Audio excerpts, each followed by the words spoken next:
저는 지난 주간에 다시 미국에 다녀왔습니다. 미국 에즈베리 신학교에 이사회가 있어서 일주일 동안 이사회를 마치고 어제 늦게 도착을 했습니다.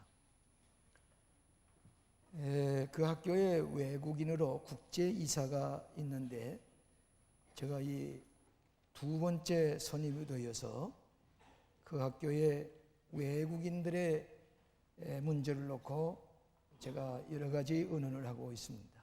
한 5년 전만 해도 저희 김정성 목사가 공부할 때는 한국 학생이 불과 두세 사람밖에 없었는데 지금은 약 30여 명이 그 학교에서 공부를 하고 있습니다.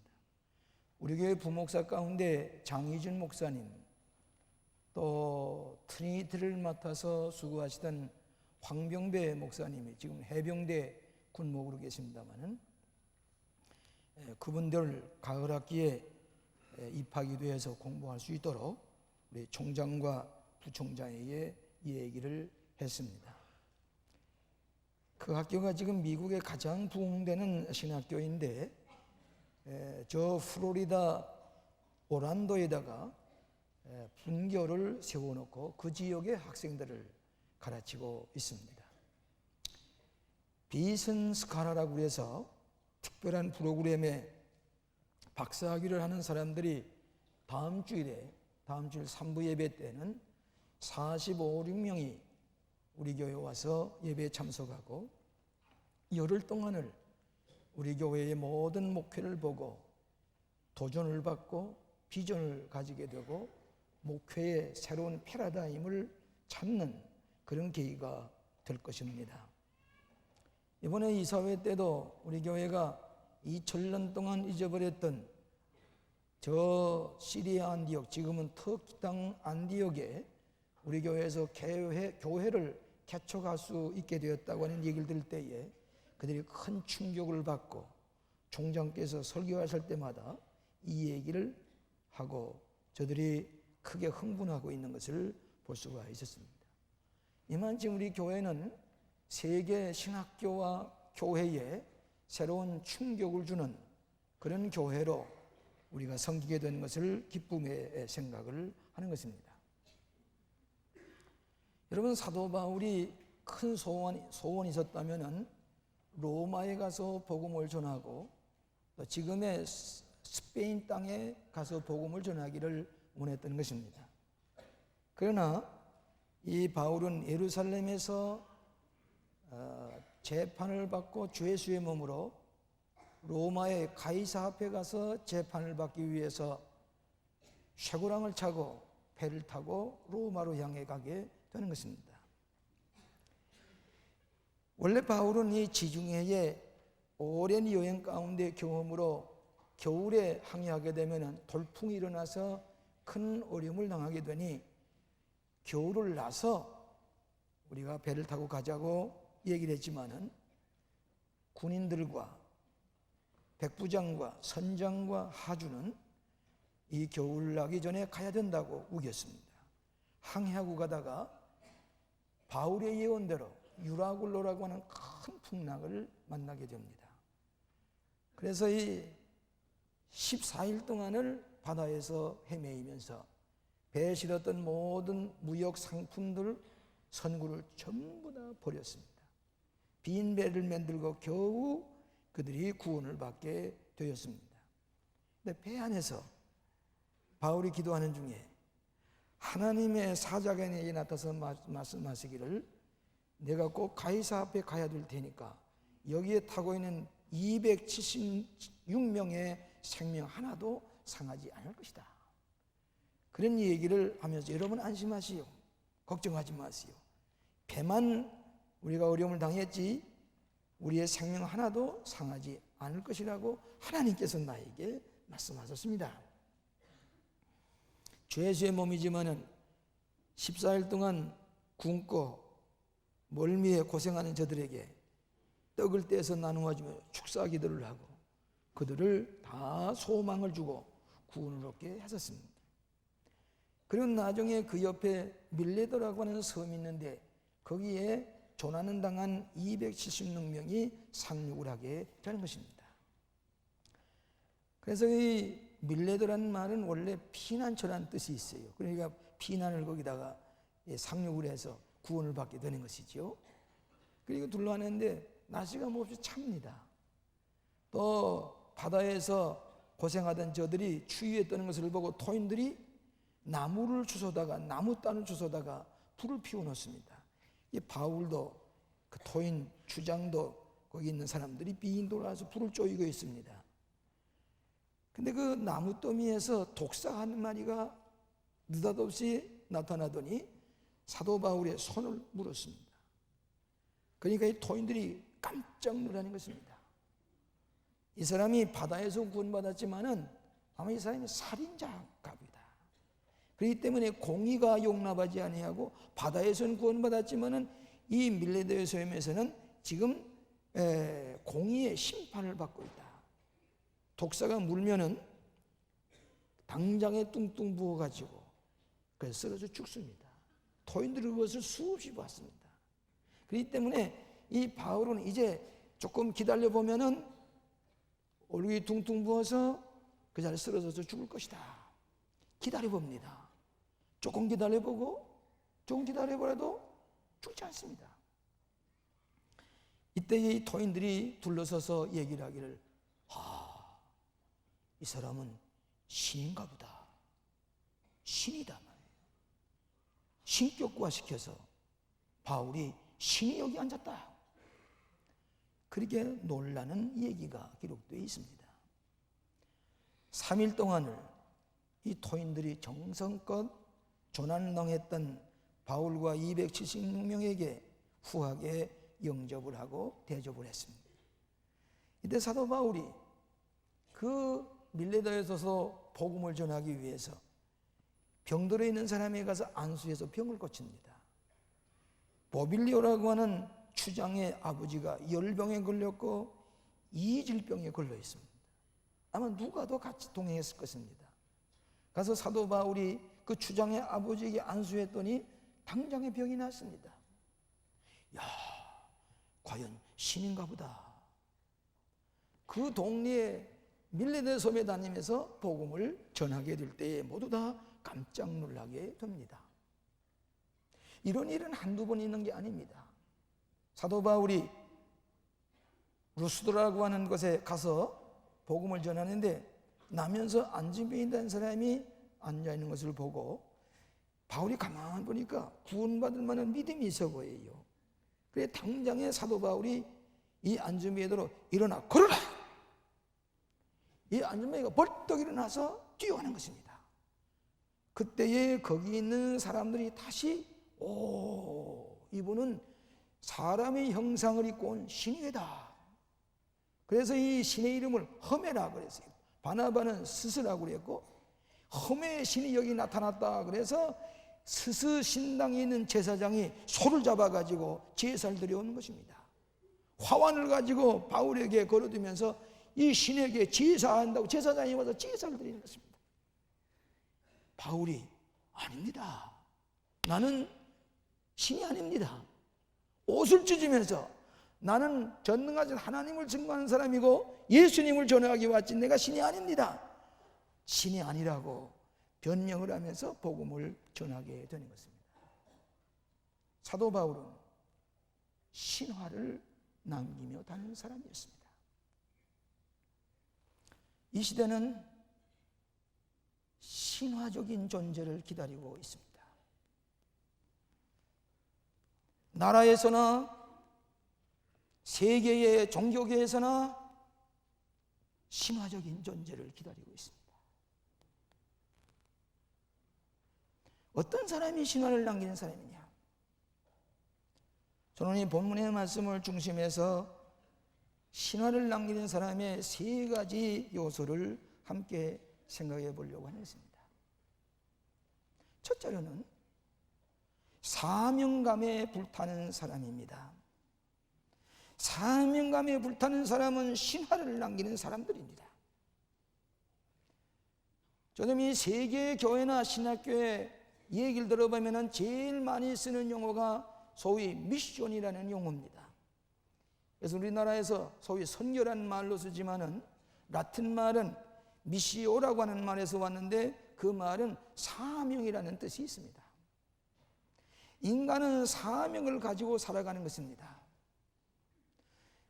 칼 힐트라고 하는 스위스의 변호사였던 이 칼 힐트 철학자가 얘기를 하기를, 인간의 생애에 있어서 최고의 날은 자기의 사명을 발견한 날이다. 인간은 사명을 가지고 사는 존재입니다. 크리스찬은 무엇이냐? 사명을 가지고 사는 존재입니다. 사명감에 불타는 사람은 신화를 남기는 사람이 됩니다.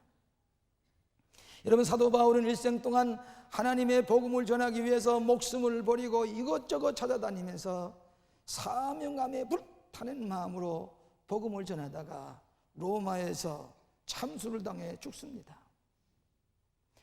예수님이 고난을 당하시고 십자가에 못 박혀 돌아가셨다가 부활하신 것처럼 바울도 평생을 사명감에 불탔습니다. 예수님의 복음을 전하기 위해서 일생 동안을 뜨거운 마음으로 복음을 전하다가 하나님의 이야기를 남긴 사람입니다. 사명감에 불타는 사람은 적어도 4가지 조건이 있어야 됩니다. 첫째로는 비전이 있는 사람입니다. 훌륭한 지도자는 비전의 사람입니다. 여러분, 지도자는 남이 보지 못하는 볼 줄 알아야 됩니다. 독수리는 우리 사람들보다 시력이 얼마나 강한 거니 8배나 강하다고 합니다.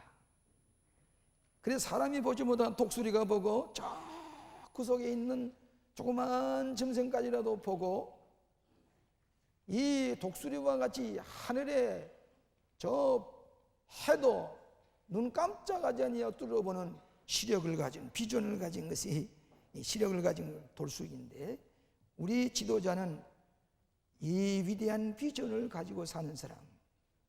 사도 바울은 저 아시아에 전도하려고 하다가 유럽으로 가서 전도하라고 하는 마케도니아 사람이 도와달라고 하는 비전을 보고 하루아침에 포기하고 저 유럽으로 가서 복음을 전한 비전의 사람입니다. 당신의 비전을 말해 주시오. 그러면 당신의 미래를 내가 예언할 수가 있어. 그랬습니다. 21세기의 지도자는 비전의 사람이 되어야 합니다. 두 번째로는 열심이 있어야 됩니다. 사명감에 불타는 사람은 가슴에 불이 타오릅니다. 뜨거운 사람입니다. 구역열에 불타는 사람입니다. 여러분, 남보다 재주가 좀 부족해도, 또 학문이 좀 부족하고 좋은 학교 나오지 못하고 가정 환경이 좋지 못해도 신화를 남기는 사람은 열심히 있는 사람입니다. 가만히 보면 국민학교도 제대로 못 나온 사람들, 이런 사람들이 열심을 가지고 사명감에 불타는 사람들이 이 세계에 신화를 남긴 사람들인 것을 우리가 잘 압니다. 미국 나사의 직원의 얘기를 들어보면은 로켓을 달나라나 지구 위에 쏘아 올릴 때에 가장 어려운 때가 어떤 거니? 카운트다운을 해서 마지막에 이 로켓가 하늘로 올라갈 때에 그 순간이 가장 중요한데, 그 카운트다운 순간에 5, 4, 3, 2, 1, 0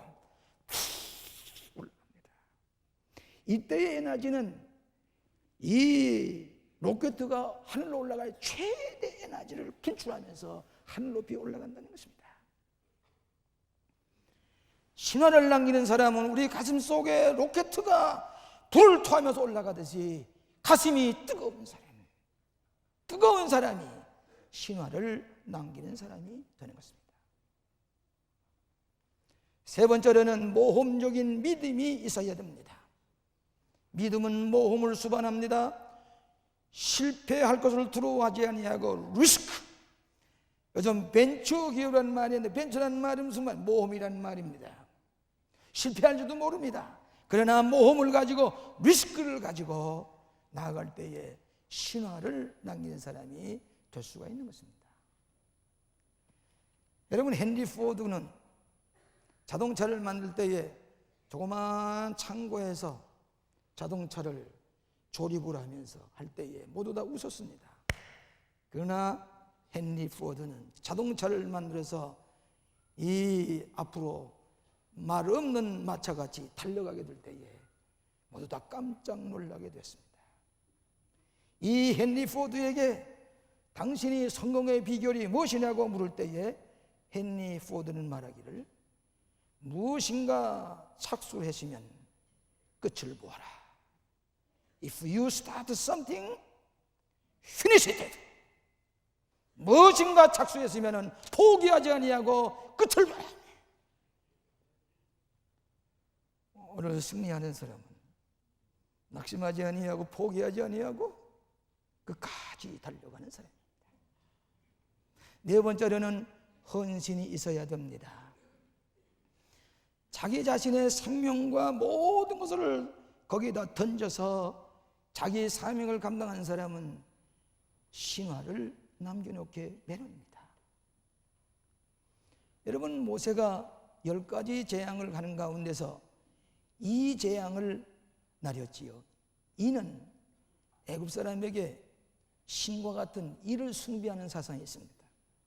그래서 이를 많이 만들어서 들끓게 하니까 이 사람도 손을 들면서 제발 이 재앙을 거두어 달라고 그랬습니다. 또 이 모세가 개구리 재앙을 나리게 되었습니다. 개구리 재앙을 나리니까 이 개구리가 바로 임금의 침상에 들어가고 식탁에 들어가고 언제 가더니 이 개구리 투소입니다. 바로 왕의 부인이 제발 이 개구리 재앙을 없애달라고 그랬습니다. 모세에게 말하기를 바울이 제발 이 개구리 재앙을 없애 주십시오. 그리고 저 광야에 나가서 예배드리도록 해주시오. 언제 개구리 재앙을 금할 수 있을까요? 끝일까요? 그러니까 내일 오늘 말고 하루라도 연장해 보려고 내일. 오늘 우리가 무엇인가 보람이 늘어올 때는 오늘 결단해야 됩니다. 즉시 결단해야 됩니다. 여기에 헌신하는 사람은 드디어 신화를 남기는 사람들입니다. 바울이 그러했고 웨슬레가 그러했고 슈바이처가 그러했고 다미엔이 그러했고 테레사가 온 자기의 정성을 기울여 헌신하게 될 때에 신화를 남긴 사람이 된 것입니다. 그들만 신화를 남기는 게 아니라 오늘 예수님을 믿고 그리스도를 따르는 우리들도 신화를 남기는 사람이 되는 줄로 믿습니다. 신화를 남기는 사람. 저분은 신화적인 존재야. 누구나 다 바울처럼 신화를 남기는 존재가 될 수 있다는 얘기입니다. 두 번째로는 비범한 일을 행하는 사람입니다. 탁월한 일을 행하는 사람입니다. 남보다 좀 다른 뛰어난 생각을 하고 행동을 하는 사람입니다. 여러분, 사도 바울은 알렉산드의 배를 타고 갈 때에 그 위험한 일이 생길 것이니 이 겨울에 항해하지 맙시다 그랬습니다. 근데 이 죄수의 얘기를 다 귀뚱으로 들었습니다. 군인의 얘기, 선장의 얘기, 백부장의 얘기를 듣고 가다가 큰 풍랑을 만나서 죽게 되었을 때에 비범한 일을 했습니다. 하나님의 신의 사자가 내게 나타나서 말하기를 여러분의 생명은 하나도 상함이 없을 것입니다. 안심하십시오. 떡을 나눠주며 축도하고 그리고 그 밀레데 섬에 올라가서 그들이 간 데마다 복음을 전하고 질병을 고쳐주고 비범한 일을 하게 된 것입니다. 신화를 남기는 사람은 탁월한 일을 하는 사람입니다. 남이 하지 않는 일을 할 수 있는 사람이 신화를 남길 수가 있습니다. 제가 좋아하는 로버트 슐러 목사님에게 성공의 비결이 무엇이냐고 물으니까 비이기적인 사람이 되라 그랬습니다. 인간의 모든 본성은 다 자기 중심입니다. 자기 중심이고 자기 이기를 먼저 생각합니다. 이기주의가 사람이 되는 데 비해서 이 사람은 비이기주의다. 남을 먼저 생각하는 사람이 성공하는 사람이 된다. 두 번째로는 깊은 차원에서 남을 도우려고 해라. 남을 돕고자 하는 마음이 앞서야 된다. 내가 나를 생각하면 남을 도우려고 하는 사람은 그 사람은 승리하는 사람이 되고 그 사람은 신화를 남긴 사람이 될 것이라고 하는 것입니다. 여러분, 사도 바울은 밀레도 섬에 가서도 이질 걸린 사람 안수해서 고치고 열병에 걸린 사람 고치고 구석구석에 다니면서 그가 죄수의 몸이지만은 병을 다 고쳐주는 일을 하게 될 때에 토인들이 후한 예를 그에게 베풀어 주셨고 석 달 후에 배를 타고 갈 때에 그의 쓸 것을 바울 때문에 쓸 것을 다 배에 실어 주어서 안녕히 가시라고. 여러분, 우리가 대접받는 것은 자기 할 탓입니다. 내가 남에게 한이 많지 나는 대접을 받습니다. 내가 남에게 베푼 것이 있으면 난 대접 못 받습니다. 남에게 많은 것을 도와주고 남에게 관심을 가지고 남의 유익을 끼치고 남의 도움을 주려고 하는 사람은 신화를 남길 수가 있습니다. 신화적인 존재가 될 수가 있는 것입니다. 비범한 생각, 비범한 믿음, 비범한 행위, 비범한 결단을 나리는 사람입니다. 여러분, 이스라엘 백성을 인도한 모세는 과연 지도력이 뛰어난 신화적인 존재입니다. 그만한 존재를 보기가 어려울 겁니다.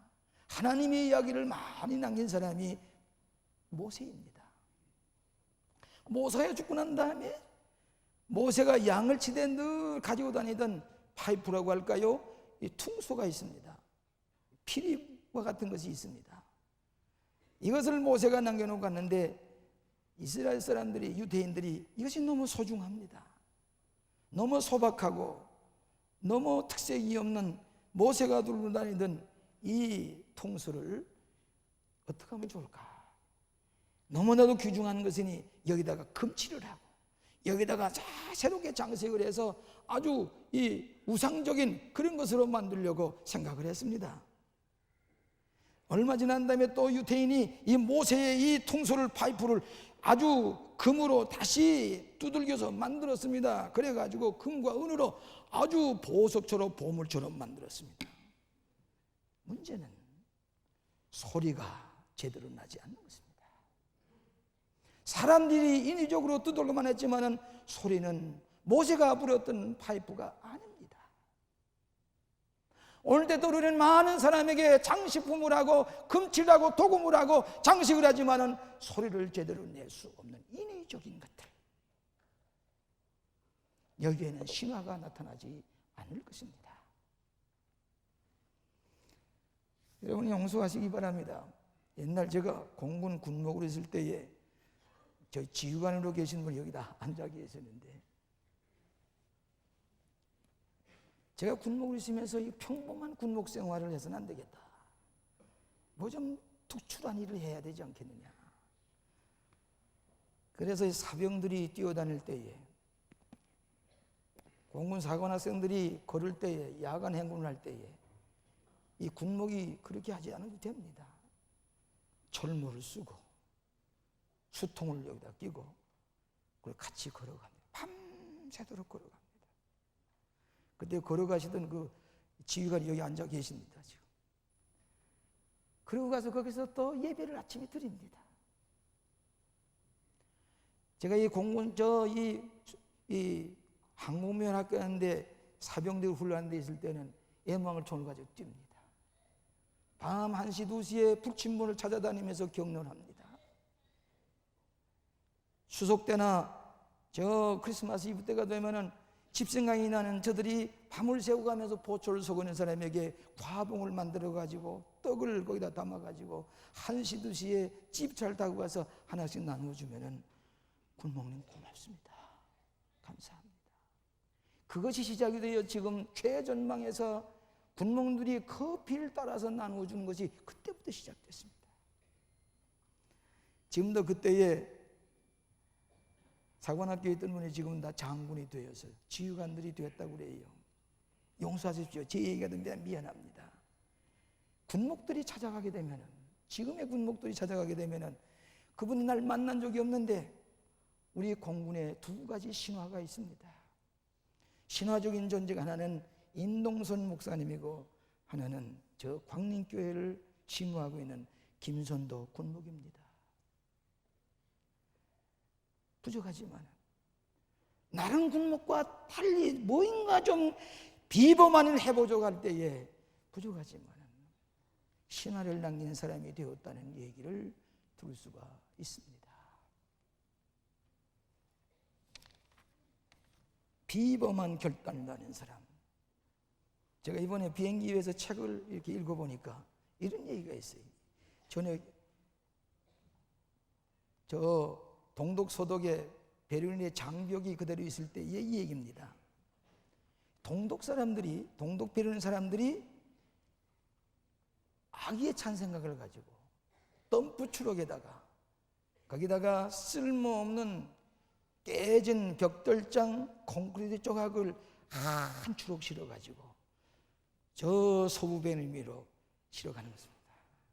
어떤 악의의 찬 생각을 가지고 이 덤프차가 서부 베를린에 가서 그 쓸모없는 쓰레기 아무 가치 없는 다 불어넣고 돌아가려고 할 때 어떤 사람은 모욕감을 느꼈을 것입니다.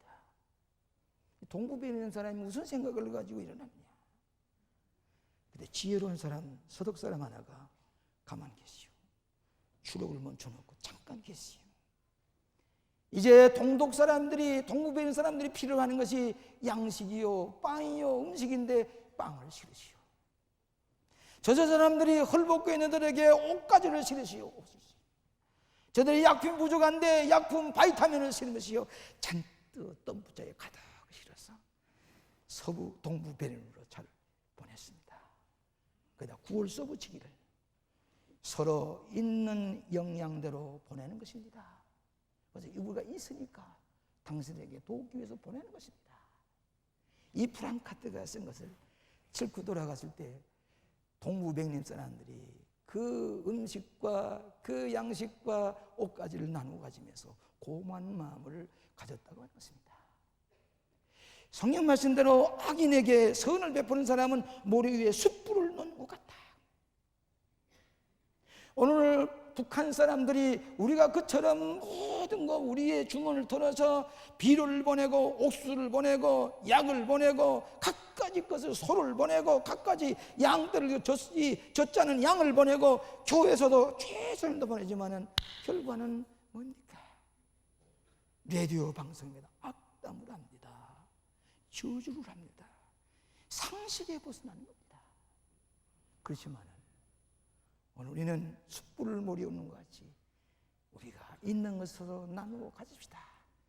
우리가 계속해서 볼 때에 저 백림의 장벽이 무너지시지 우리의 모든 감정적인 장벽이 무너지고 화목하는 날이 올 줄로 믿습니다. 비범한 결단. 신화를 남기는 사람은 비범한 일을 하는 사람들인 줄로 믿습니다. 마지막으로 신화를 남긴 사람은 하나님과 동행하는 사람입니다. 신화라는 말은 무슨 말입니까? 하나님의 이야기입니다. 최근에는 많은 사람들이 초과학적이고 초자연적이고 또 초이성적인 세계를 사모한다고 그럽니다.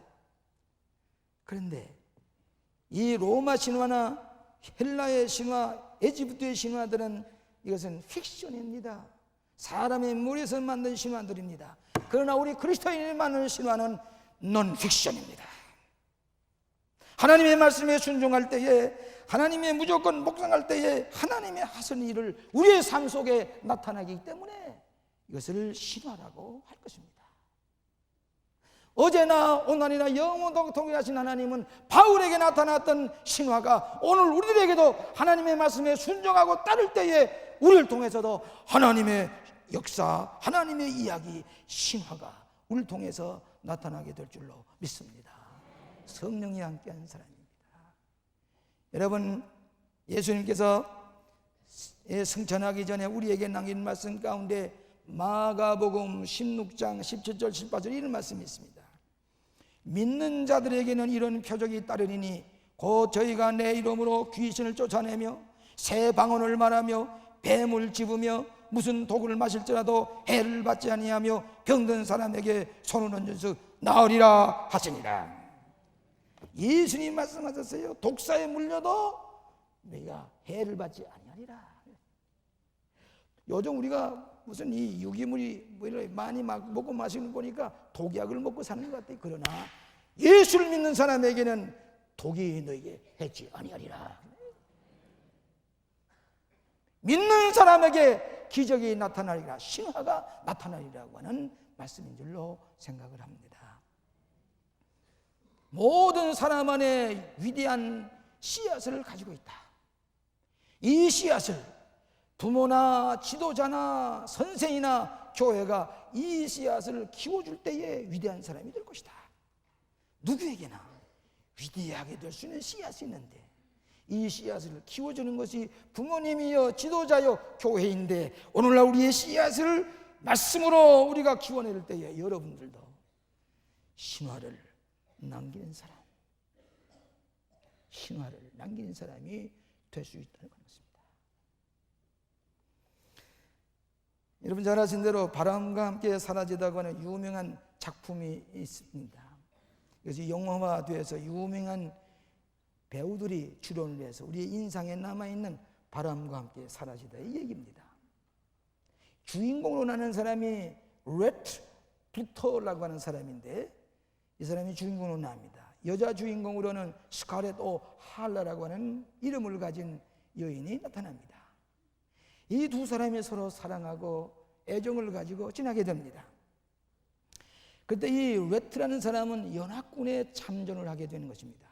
그래서 많은 전쟁의 어려움 가운데서도 살아나서 돌아오게 됩니다. 돌아와서 뭐 되는 거니? 노름판에 노름꾼이 돼요. 도박꾼이 됩니다. 그리고 자기를 사랑하던 스칼렛 오 할라는 그만이야 세인트루이스에서 창녀가 되고 맙니다. 매춘부가 되고 맙니다. 그런데 이 레트 부트라고 하는 사람이 어느 날 부활절 아침에 부활절을 기념하는 감리교회의 특별 집회에 참석하고 회개하기 시작을 합니다. 예수님을 영접합니다. 새 사람이 되었습니다. 이 노름꾼이었던 이 루터가 결단하기를 유명한 밴드빌트 대학의 신학부에 들어가서 감리교 목사가 되기를 결심합니다. 들어가서 이 밴드빌트에서 공부하고 감리교회 목사가 되어서 저 교회에 찾아가 목회를 하게 될 때에 이 레트 불터는 옛날 사랑하던 여인 스칼렛의 그 행방을 찾기 시작을 합니다. 그래서 그 행방을 찾은 다음에 알고 보니까 세인트루이스에서 창녀가 되어 있는 것을 알게 됩니다. 그를 불러서 나는 감리교 목사가 되느라고 고백을 합니다. 이건 영화에 없는 얘기입니다.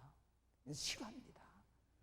그때 오하라는 자기가 살아가던 사람이 목사가 되고 젊은 여인과 결혼하게 된 걸 보고 자기의 마음에 큰 변화가 일어납니다.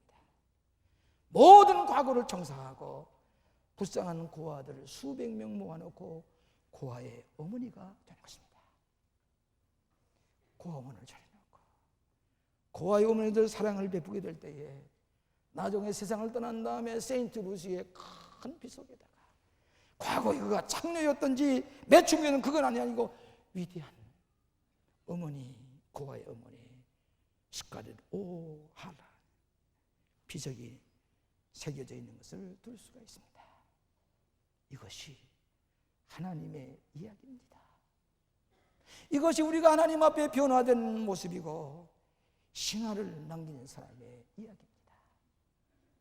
사랑하시는 여러분, 불타는 사명감에서 사는 우리들이 되십시다. 세상 사람들보다 비범한 일로 남을 도우며 살아가십시다. 하나님의 이야기, 신화, 오늘 우리의 삶을 통해서 신화를 남기시는 여러분 되시기를 주의 이름으로 축원합니다. 자비하신 아버지, 사도 바울의 모습을 통해서 우리들도 하나님의 이야기를 남기고 싶습니다. 우리를 변화시켜 주시고 이 백성들, 이 나라 사람들, 세계 사람들이 신화를 남기는 사람을 기다리고 있습니다. 다른 사람이 아니라 우리들이 신화적인 존재가 되도록 축복하여 주시옵소서. 예수님 이름으로 기도하옵나이다. 아멘.